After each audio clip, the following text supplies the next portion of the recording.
क्या सिर्फ साल भर में दिवाली के बाद छठ पूजा के लिए ही यमुना को साफ किया जाएगा?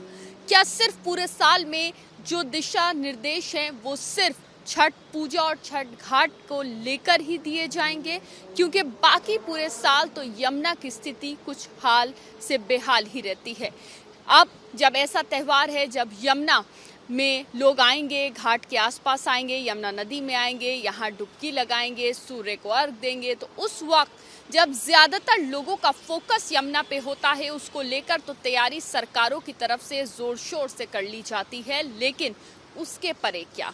उसके परे ये जो हमारे पीछे आप देख रहे हैं, साल भर तस्वीर कुछ महीने बाद हर कुछ दिन में कुछ ऐसी ही यमुना की दिखाई देती है। ख़ास तौर से इस मौसम में, इन दिनों में आप देखिए कि यमुना ये लग ही नहीं रही है। ये लग ही नहीं रहा है कि यमुना नदी का ये ओखला बैराज जहां हम मौजूद हैं, जहां से साफ पानी आना चाहिए, और यही पानी जिसको दिल्ली वाले इस्तेमाल करते हैं। फ़िलहाल आप देखिए कि चारों तरफ सिर्फ सफ़ेद झाग नज़र आ रहे हैं, और ये झाग वो जहरीले झाग हैं जो कि केमिकल्स हैं बुरी तरह से, जिसकी स्मेल जो है वो इस वक्त यहाँ पर खड़े होना हमारे लिए मुश्किल है, क्योंकि इसकी जो बदबू है वो बहुत ज़्यादा है।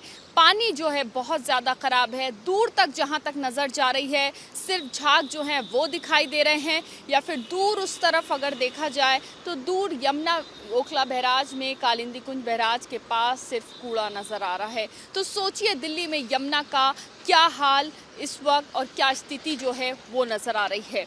एक तरफ दिल्ली में वायु प्रदूषण, तो दूसरी तरफ दिल्ली में ये जल प्रदूषण, यमुना का प्रदूषण। ये वो यमुना जिसको लेकर दिल्ली वाले पानी के लिए पूरी तरह से डिपेंड होते हैं। सबसे बड़ी बात यह है कि बीते दिनों यहाँ पर एक जाली जो है वो लगाई गई थी, जिससे कुछ हद तक जो झाग है वो आगे जाने से रोका जा सके। फिर उसको यहाँ पर झाग को केमिकल के ज़रिए केमिकल डालकर उसको कम किया जाए। लेकिन फ़िलहाल यहाँ पर जो जाली लगी थी वो भी कुछ ख़ास काम करती हुई दिखाई नहीं दे रही है। आगे जो जाली लगाई गई थी वो तो बिल्कुल ही हटी हुई है, लेकिन जो आगे जाली है इस तरफ है, उसका कोई ख़ास काम यहाँ पर नज़र नहीं आ रहा है। अब सवाल ये है कि आखिर इतने दिशा निर्देश, सियासत, डुबकी, सब कुछ के बावजूद भी क्यों यमुना का जो प्रदूषण है वो कम नहीं हो रहा है? क्यों इसके ऊपर कोई सख्त कदम जो है वो उठाए नहीं जा रहे हैं? आप देखिए ज़रा, झाग का अंबार जो है अलग अलग जगह नज़र आ रहा है। अब क्योंकि छठ नज़दीक है और छठ को लेकर ही यहाँ पर दिशा निर्देश जो हैं वो सरकार की तरफ से, दिल्ली जल बोर्ड की तरफ से दिए गए हैं। इसको लेकर यमुना में जो यहाँ पर झाग है उसको कम करने के लिए स्प्रे करा जा रहा है, छिड़काव किया जा रहा है। किस चीज़ का छिड़काव है और आखिर कैसे हो रहा है वो भी आपको दिखाते हैं। ये देखिए, ये एक जो प्लांट है वो यमुना किनारे लगा दिया गया है, और यहाँ दिल्ली जल बोर्ड की तरफ से इस यमुना में जो जहरीला झाग है उस पर छिड़काव किया जा रहा है। आप देखिए, ये पूरा प्लांट है, इसमें यहाँ जो केमिकल्स हैं, डिफोमर स्टॉक है वो रखा हुआ है, और डिफोमर स्टॉक जो है उससे इस फोम को कम करा जा रहा है, उससे छिड़काव किया जा रहा है।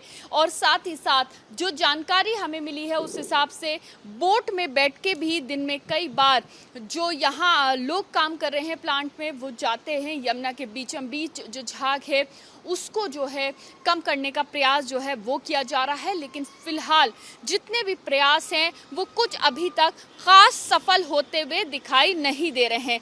सबसे बड़ी चीज़ ये है कि एक तरफ यमुना की गंदगी, यमुना में झाग, ये जहरीला झाग, और दूसरी तरफ इतनी ज़्यादा ख़तरनाक बदबू के जहां हम इतनी दूरी पर खड़े हैं वहां खड़ा होना मुश्किल सा इस वक्त हो रहा है, जो कि सिर्फ हम आपको बता के समझा सकते हैं, बता सकते हैं, क्योंकि हम खुद यहां खड़े हैं। हम जानते हैं कितना मुश्किल यहां खड़ा होना है, क्योंकि इस गंदगी की, इस टॉक्सिक की जो बदबू है वो बहुत ज़्यादा है। अब सवाल यह है कि क्या सिर्फ छठ के नज़दीक ही यमुना को साफ करने के दिशा निर्देश और प्रयास जो हैं वो किए जाएंगे? अगर सिर्फ ऐसा है तो जो यहाँ पर प्रयास किए जा रहे हैं वो भी फ़िलहाल साफ कोई जो इम्पैक्ट है वो डालते हुए नज़र नहीं आ रहे हैं। कैमरा पर्सन निखिल रस्तोगी के साथ Madiha Khan, ABP news, Delhi. For exclusive and insightful videos, subscribe to our new channel ABP Live Premium.